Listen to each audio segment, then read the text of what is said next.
What's up, Radio Chi Surgeon here, sitting right next to David Tyler from Forgotten Angels. In a truck right now, but we're both in a truck for a very good reason. As of right now, David only has one motorcycle. That is the twin to the XR150L that we're giving away. And why is David confined to an XR150L? Why does he only have a motorcycle that makes 12 screaming horsepower, even though it will get you across the country? Ask me how I know. It's because he gave his Goldwing away as part of this raffle. And it's gone already, so he could have still been riding it, I guess, until somebody picked it from this raffle that ends on the camp out. We're giving away, of course, the XR150L, the Goldwing, which is already gone, a Yamaha Super Tenere, and a Harley-Davidson 48. We'll be pulling another ticket here pretty soon, but besides that, David can't be without a motorcycle. Maybe he thought the Goldwing would have lasted. I kind of thought it would. I thought someone was going to pick the Harley-Davidson, but the Goldwing's gone, so David is currently motorcycle-less.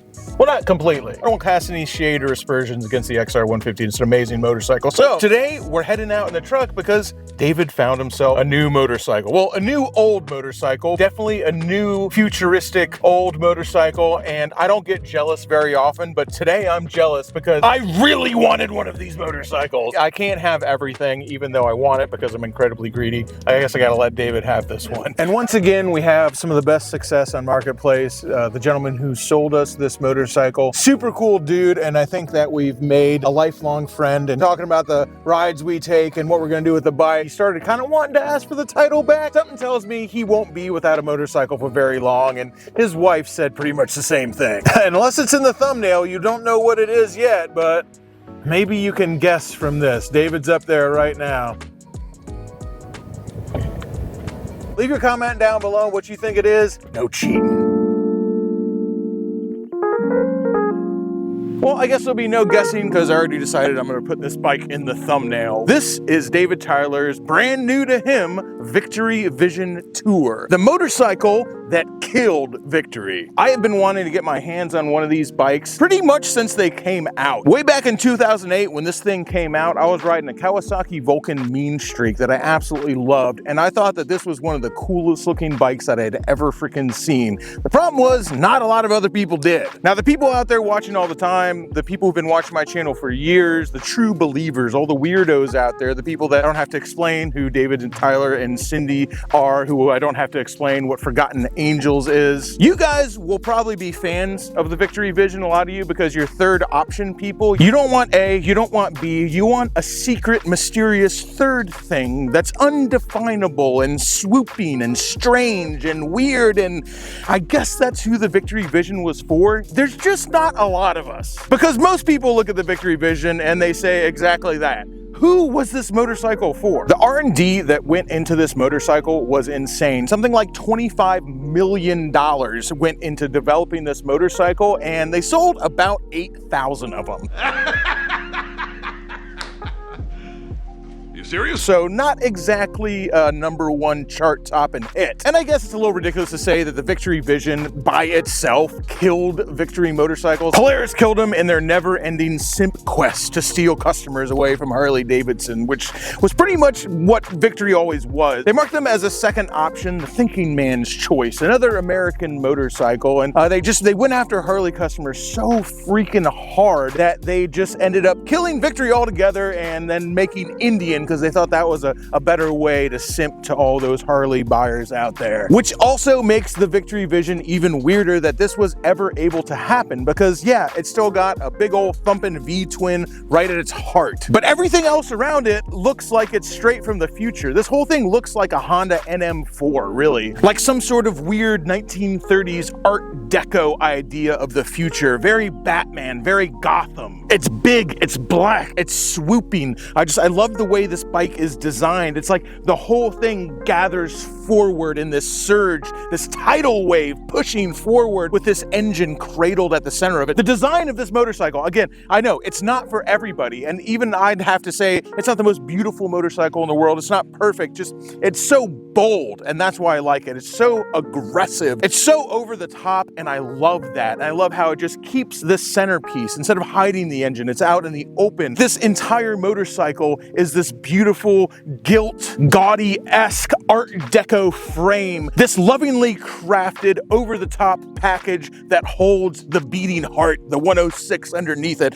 I think the Victory Vision is amazing. Though I'll have to say the least amazing thing about it is the engine. I love how the motorcycle wraps around it, but to me, the engine is actually the most boring part of the motorcycle. I love the contrast. I like that it's an air-cooled V-twin in the middle of this insane Art Deco retro futuristic package. I like that contrast. I just wish the engine was a little more exciting. I was never that huge of a fan of the 106s. I don't really like the way they look that much. I don't think they're a very interesting looking V-twin. And to be honest, I think that everything around it is way more interesting than the engine. But I do really love the contrast. It's always just such a shame that motorcycles like this don't succeed, but I guess it never could have because it was always a third option. It was for somebody who wanted something different, and most people don't want something different. Most people want something that's exactly the same. They want something familiar. They don't want to be challenged by their purchases. I get it. I'm not even talking bad about those people, but ultimately something like this could have never succeeded. Maybe that's why I like it. Maybe I just like an underdog. Maybe I like a sad story of somebody reaching for more, tragically falling down, flying too close to the sun. This motorcycle is Icarus, and I identify with Icarus quite a bit. Who were they making this for? Like me, obviously, but who else? You know, I can't ever imagine this thing being a #1 hit. Again, it preceded the Cross Country, which was a much more traditional touring motorcycle, and lots of people loved their Cross Countries, and they didn't love this that much, that's for sure. And maybe if the Cross Country had come out first, Victory would still be in business. They would have sold a boatload of those, and this could have been just the passion project on the same level as like the Honda Rune. As it was though, this came out first, and everyone was just kind of weirded out by it. They didn't know what to think of it. I am sure glad it exists, and I'm sure glad that I got my greasy paws on one because I'm excited to put some miles on it, even though I am jealous that David owns it and I don't because I'm a greedy, grasping bastard and I want everything for myself. I just love it, man. There's just not a bad angle on this bike. There's not a bad line to it. Just it's so triumphant. It's leaping forward. I love this line that goes from here and just gathers up over the gas tank into the front and then swoops back underneath the engine. It truly is, to me anyway, an absolutely gorgeous expression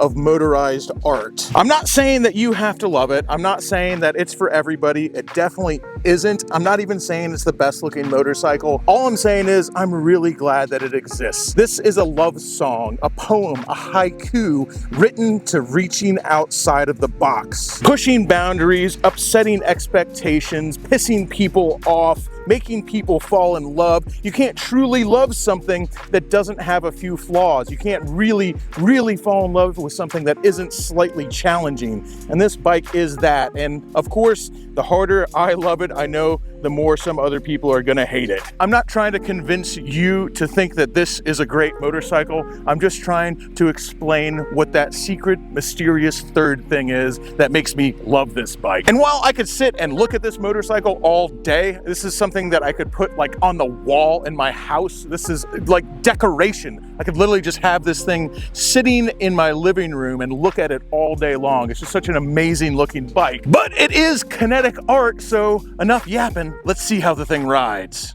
All right, let's see what this thing is made of.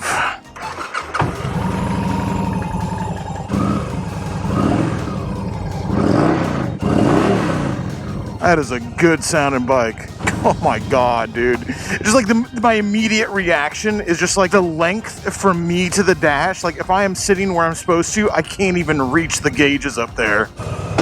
You know, it's always funny when you know that they engineer that clunk into the transmission so it sounds more like a Harley Davidson. That doesn't have to be there. That doesn't mean it's heavy duty. That is 100% engineered into it. Why would they ever do such a thing? Well, I actually kind of like it, if I'm being honest. So I guess that's why they do it. Sitting in this thing, and you sit in it, make no mistake, not on it. I just feel like I'm at the helm of some sort of alternate future, like steampunk sky captain in the world of tomorrow flying machine. Sky captain in the world of tomorrow, the Bat Cycle. It's like, this is what the Rocketeer would ride. Whoa!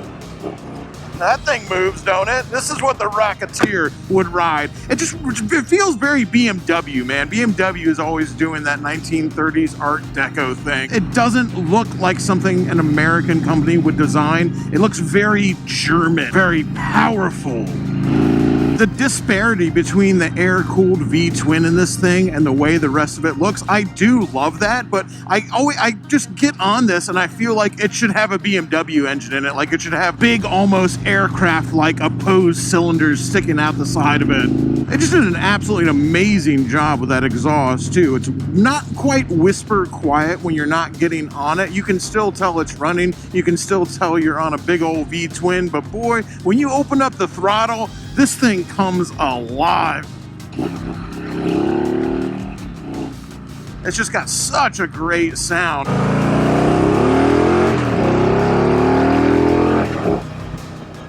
That moves all right for a 900-pound motorcycle. Ain't gonna set any land speed records. It certainly looks a lot more like a Goldwing than it does an American motorcycle, even though the Goldwing is very much an American motorcycle. But it's not as fast as a Goldwing, that's for sure. It's a shame, man. It's a shame. Victory's failure with the vision, their failure to market it properly, even though I really think that they never could have. I don't think this motorcycle ever could have been a success. This is the reason why people don't take chances, and it's such a shame, man, because this motorcycle, even if you don't like it, the fact that it got made, that it even left the drawing room is so cool to me. I just love that it exists. God, that engine really does sound good. Damn thing handles pretty freaking good too. I've heard some people complain about a speed wobble on them or a tank slapper. With all these handlebars in front of me, I can definitely see it, but so far this one handles like a dream.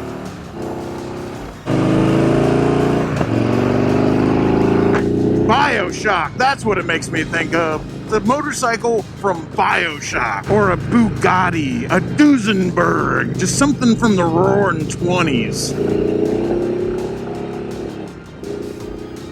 One of them cars with the real long front end and all the freaking exhaust pipes coming out the side. Like some insane V16 engine in it that's 12 liters and makes 80 horsepower. The underdogs, well, it's always easy to remember them through rose-colored glasses, but I guess they fail for a reason. I just hate it, man. I hate that. I hate that stepping outside of the box, doing something weird and strange and different. It's never rewarded. Like, we all want people to do that. We want companies to do that. We want them to think forward. We want them to do cool things they've never done before. Isn't that everybody's bitch about Harley? That they never go past their old tech. They never change their motorcycles. Hell, half these companies never change their motorcycles. That's because every time they do, they are punished for it. Hell, with the Victory Vision, it could be argued that stepping outside of the box this far took the whole company under. I love it though, because it has nothing to do with Harley Davidson. And I'm not the biggest Victory fan, I'll say that right now. I love the Victory Vision and I think they make some great bikes, but I'm just not a huge Victory fan because for me, they were always just kind of like remoras to Harley Davidson. They never had an identity of their own. Their identity was existing as an option to Harley Davidson. They never felt like they stood on their own two legs. And I don't like saying that because I know a lot of people love Victories and they love their bikes, and I'm not saying they made a bad bike, but nothing stood out to me. Nothing really looked that special except the Victory Vision. A good thing they don't listen to me though, because these are the kind of bikes I want them to make, and these are the kind of bikes that end careers. Can't imagine the team behind the Victory Vision is working for Polaris anymore. This was a pretty big fuck up. Now, a lot of the problems I had with Victory are the same exact problems I have with Indian. Especially when they first came out, they just seemed to me like that they, again, existed as a second option to Harley Davidson. They weren't stepping outside of the box at all. Now, I really changed my mind when they came out with the FTR. I thought the FTR was a phenomenal motorcycle, really different, something that didn't exist, something that wasn't really made by anybody. Now, having rid an Indian FTR, I'm not the biggest fan of them. I don't know what it is about those bikes. I thought I was going to love it so much. I rode one, didn't like it at all. Thing handles like it's got two flat tires. But I still love looking at them. It's one of the most beautiful motorcycles motorcycles I've ever seen, and I'll say the same thing about the Victory Vision. Whoever at Polaris is in charge of hiring people to create things that are outside of the box, they did some good ones. Maybe it's the same people who worked on the Vision, because the Indian FTR is a motorcycle I could hang on the wall and just stare at. It's just such a beautiful bike. Now, Harley is a Harley is a Harley. They all pretty much look the same. You can tell that they're made by the same manufacturer. A Harley-Davidson looks like a Harley-Davidson until, you know, the Revolution engine came out, but we won't talk about that in this video. This doesn't look like any other Victory ever made, just like the Indian FTR doesn't look like any other Indian ever made. It's so far outside of what they were doing, and I find that so cool. A little more of that, please. I mean, well, maybe not a lot more of that, because a lot more of that will put you out of business. Just a little more to keep us third option guys happy. Because the third option, the third mysterious thing that we don't even quite know what it is, that's never going to make you $1 million, but that will inspire loyalty and love. Now, loyalty, love, and 50 cents will get you a hot cup of coffee at racetrack, but that's about it. But I'm just saying, you know, keep us third option guys in mind. You know, I'm going to go ahead and say that I think that the Victory Vision's biggest flaw is still the engine. Victory 106, it's fine. Okay, it's okay. It's fine. There's nothing wrong with it. It moves the bike. Sounds phenomenal. It really does sound good. At the time when it came out, it was making, you know, way more horsepower than Harley. Now, they never had the aftermarket support that Harley did, so what you had was what you had. You could probably squeeze a little bit more out of them, but it's pretty much done. What they call an optimized engine. But it can get out of its own way. It makes power. You know, it's a good engine. It is serviceable. It is fine. It is not very exciting, if you ask me. And this is an incredibly exciting bike. And I think that this bike really deserved a motor that was as exciting as the rest of the motorcycle is. A motor that was as interesting, quirky, and weird as the body wrapping itself around it. I do enjoy the disparity between the body work, the design of the motorcycle, and the old school engine. I do like that. I just think it deserves something a lot quirkier, a lot weirder, and something that made a whole hell of a lot more power. Could they bring the Victory Vision back? Could they slap the Indian badge on it and make it again?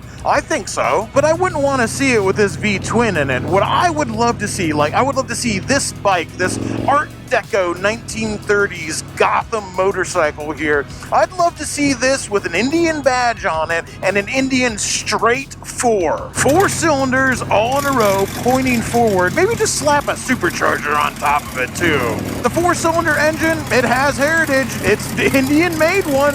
It was a really cool bike, and I think something this wild, bringing back the 4-cylinder heritage, one of the very first 4-cylinder motorcycles ever put in a motorcycle by Indian, and sticking it in something that was absolutely off the wall like this, and not transversely mounted, longitudinally mounted 4-cylinder pointing forward with a shaft drive. Now that would be something special. That would be something cool. That would be a motorcycle, if I had the money to afford one, because I assume it'd be wildly expensive, that I would buy new off the showroom floor. Will it ever happen? Probably not, because they probably wouldn't sell any of them. They'd sell them to us weirdo third option guys, and that'd be about it. But goddamn, it's just a motorcycle that I want to exist. I know they could do it too. They have the technology. It's Polaris, for Christ's sakes. All those crazy hopped up engines that they're putting in their side-by-sides, they could stick one of those pointing straight forward in a motorcycle like this. I'm not saying they have to just rip it out and stick it right in here, but they've got the bones, they've got the design, they have the technology to do this. What are we gonna get though? I don't know. We're gonna get whatever Harley does, but with an Indian badge on it. That's what usually happens. Oh, instead of an inline 4, maybe a V8. Why the hell not, man? You've got the real estate for it. A little miniature V8 in a motorcycle like this. Hell, the freaking Chinese Goldwing, the Alibaba Temu Goldwing, they're putting a flat 8-cylinder engine in that. Why not a V8 in something like this? Big chrome pipes just snaking out the side. Not a big one, mind you. I'm talking about like literally a miniaturized V8 in something like this would be so damn cool. That'd be a motor worthy of a bike like this. An inline 4, you know, the straight 4 capitalizing on Indian's history, or maybe even a V4 like Modus did. That would be an engine I could see in this thing. Like I said, I do like the disparity of this engine, but golly, man, if it had just something with 2 valve covers sticking out the side right here on either side, whether it's a V4 or V8 or something like that, that would just be so damn cool. There's a motorcycle I'd cut off one of my pinky toes for, by the way. A Modus? God damn, dude, that is a cool bike. Look at me talking about what engine needs to be in this bike. I'm in love with this bike, and yet it's still not enough. I feel like it's still restrained. As insane as it is, I want more. I want it to be even weirder than it is. Basically, I should not be in charge of designing motorcycles because they'd be motorcycles that I wanted to see and nobody else would buy. Well, maybe a few of you guys out there watching right now would, but not a lot of people. Oh, well, I'm glad this motorcycle's in my life. I'll say that. David deserved to have a nice bike. He's literally given up every other motorcycle he's owned for the past 2 years up to the raffle to help out Forgotten Angels. I am glad that he got himself something that he really wanted. It's not a brand new bike, of course. Like, nobody around Forgotten Angels has anything that's brand new, trust me. It is a really cool, really unique motorcycle that they didn't make a lot of, and as I said, David, man, that's a good dude. He deserves to have something nice. And he could afford a lot nicer motorcycle than this. By the way, David does not take a paycheck from Forgotten Angels. Nobody does. David had a previous life where he made his money, and he's put more money than anybody else into Forgotten Angels. That's for damn sure.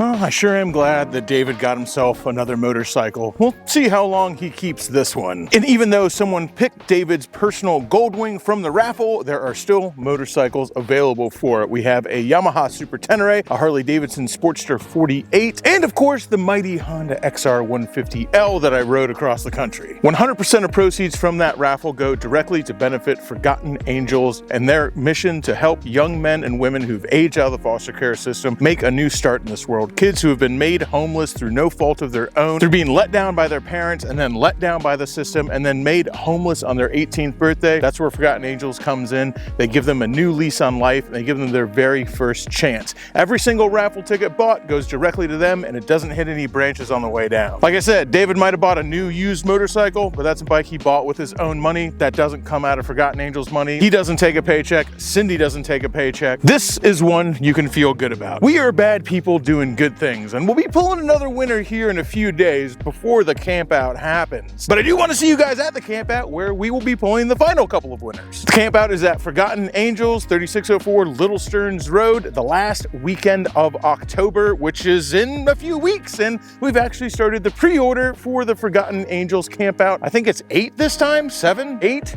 I don't know, it'll be on the screen, but we've started the pre-order for the Forgotten Angels camp out t-shirt this year. If you're coming to the camp out, you can select pickup so you don't have to pay any shipping. But only select the pickup option if you are absolutely certain that you're going to be at the camp out. Those t-shirts will be live right now for pre-order on the brapstar.com website. If you want one, grab it now. I'll usually print a few extras, but not that many. And of course, if you'd like to apply the pickup no shipping to any part of your order or anything else on the Brapstar website, you can, as long as you're going to be at the camp out. The camp out is going to be Thursday, October 24th through that Thursday, the 27th. If you've bought $100 worth of raffle tickets, that's your entry fee into the camp out. But still, please fill out the waiver that's on ForgottenAngelsFlorida.org so we got a better idea of who's showing up to the camp out, how much food we got to buy, and what kind of vehicles to expect. Me, David, Cindy, Shaylisi, Cami Bay, Chloe Cox, Blissful Ellie, even Madam Hexa is going to be there. The whole team is looking forward to partying with you guys. It's always an amazing time. It's a lot of fun. All those links are down below for the t-shirts, the raffle tickets, and of course, ForgottenAngelsFlorida.org, where you can fill out that waiver so we know who's coming to the camp out. Thanks for hanging out for this one and David's new Victory Vision Tour. Till next time, y'all, keep it weird. Crashing through the sky comes a fearful cry. Shade tree, army. Shade tree, army. Armies of the night, evil taking flight. Shade tree, army. Shade tree, army. Nowhere to run, nowhere to hide. Panic spreading far and wide.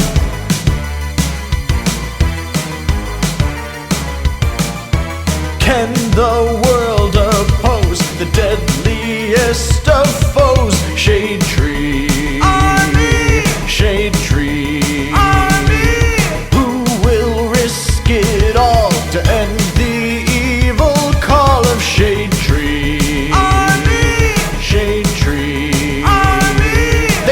give up, they never say die, walking tall with banners high.